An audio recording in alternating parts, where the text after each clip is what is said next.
Շնորհակալություն, պարոն վարչապետ, դուք անցած ամիս հայտարարել եք, որ մասնակցելու եք ԵԱՏՄ միջկառավարական խորհրդի նիստին, օգոստոսի 6-ից 7-ն է կարծեմ, ձեր որոշումը ուժի մեջ է, եթե այո,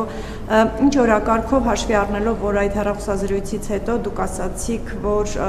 այսինքն հաղորդագրությունը այն մասին էր, որ եղած խնդիրների ուղղությամբ քայլեր ձեռնարկելու փոխարեն ռուսական կողմը շարունակում է պնդել իր դիրքորոշումը այդ հանրաքվեի մասով, այս պայմաններում որն է լինելու հայկական կողմի օրակարգը այդ մասնակցության ժամանակ եւ նաեւ ասացիք, որ երկար զրուցել եք, ես ուզում եի նաեւ հարցնել երկաթուղու հետ կապված, արդյոք քննարկում որևէ եղել է, թե այդ թեմային չեք անդրադարձել։ Երկաթուղու հետ կապված քննարկում չի եղել, բայց երկաթուղու հետ կապված մեր դիրքորոշումը շարունակում է մնալ նույնը։ Դա մեր սեփականությունն է եւ Հայաստանի Հանրապետությունը պետք է հնարավորություն ունենա այդ երկաթուղին օգտագործել այնպես, ինչպես ինքը նպատակահարմար է գտնում։ Ես ուզում եմ շատ հստակ լինել այս հարցով, այլընտրանք չկա սրան։ Բավարար չափով, բայց ոչ անվերջ։ Այդ հարցը պետք է լուծվի։ Ես ուզում եմ շատ հստակ լինի։ Եվ էլի եմ ասում, հիմա շատ քննարկում են, փորձում են ինչ-որ բաներ, հիմնական Հայաստանի ընդդիմությունը միջայլոց բան արեք, կալուգացի օլիգարխի միջոցով, այս կթանկանա, այն կթանկանա, այն կթանկանա։ Հայաստանում էլ բաներ կա, որ անվճար է, կարող է պարզվի, որ թանգանում է։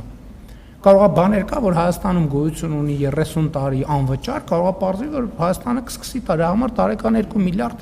ուզել։ Ասել կամ տարեկան 2 միլիարդ վարձավճար ունեցեք, կամ էլ մենք երկաթուղու մասին ակնարկի բան չկա, ես պարզ ասում եմ, որ Հայաստանի Հանրապետության սեփականությունն է դա եւ ուրիշ տարբերակ չկա։ Մենք ուզում ենք բարեկամական ձևով այդ խնդիրը լուծենք։ Բարեկամական ձևով։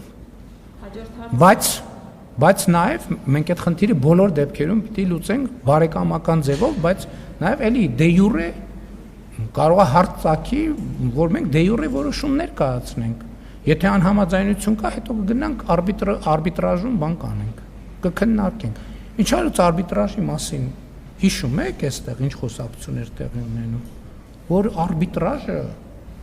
բանը հեցի նախկին սեփականատերերը բաները կալուգացին արբիտրաժում հաղթել է։ Երբ որ այս շենքում պարզվեց իրանք մարդ ունեին, այդ մարդուն երբ որ շենքից դուրս հրավիրեցինք,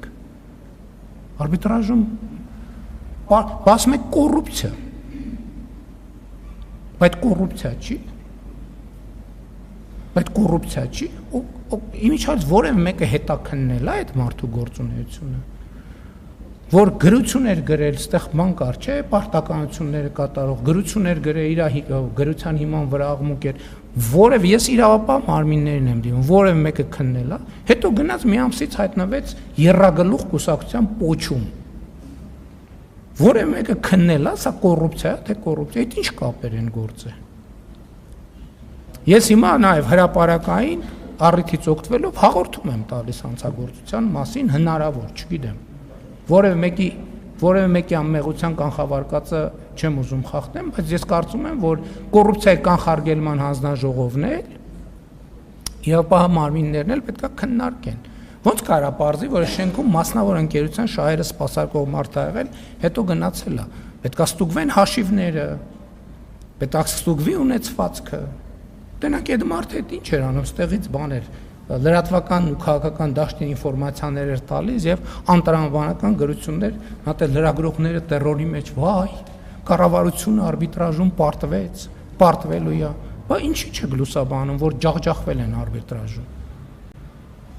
Որովհետեւ բաները տրոյական ձին հանել ենք շենքից դուրս։ Հիմա իրավապահներին կոչ եմ անում, հաղորդում եմ տալիս, թող տրոյական ձիու գործունեությունը քննեն, կոռուպցիայի կանխարգելման հանձնաժողովը քննել է կոռուպցիա, ես նաև պատասխան եմ պահանջում ինստիտուտներից, քննել են այդ դեպքը, թե չեն քննել։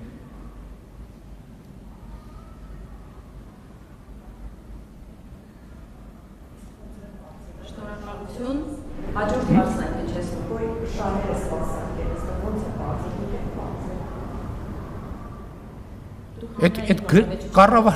կառավարության դիրքորոշմանը հակասող գրություններ է գրել այդ մարդը։ Վարչապետի հանձնարարականին հակասող գրություններ է գրել այդ մարդը։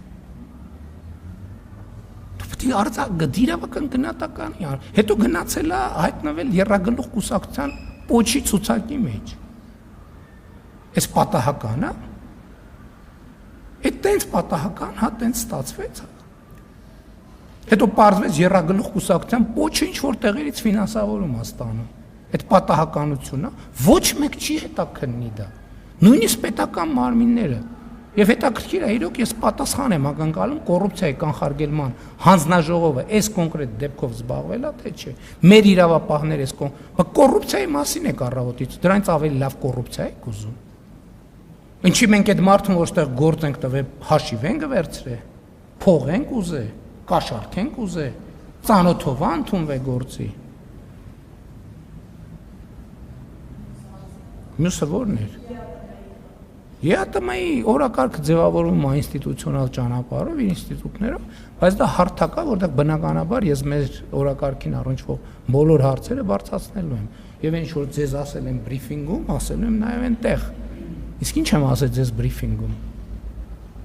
Ասել եմ, որ ԵԱՏՄ-ն կաթվածահար է, չի գործում ԵԱՏՄ-ն։ Եթե ԵԱՏՄ-ի պայմանագիրը չի գործում, չի գործում ԵԱՏՄ-ն։ Եվ ԵԱՏՄ-ն դե ֆակտո կաթվածահար վիճակում է եւ կաթվածահարությունը խորանալու միտումներ է ցուցաբերում։ Եւ եթե այս հարցը արագ չլուծվի, ես 100% վստահ եմ, որ Հայաստանի Հանրապետությունը այս խնդիրը հաղթահարելու է։ ԵԱՏՄ-ն չի հաղթահարելու։ Շնորհակալություն, հաջորդ հարցը Գոնե այս վերջի նոտաներով մի բան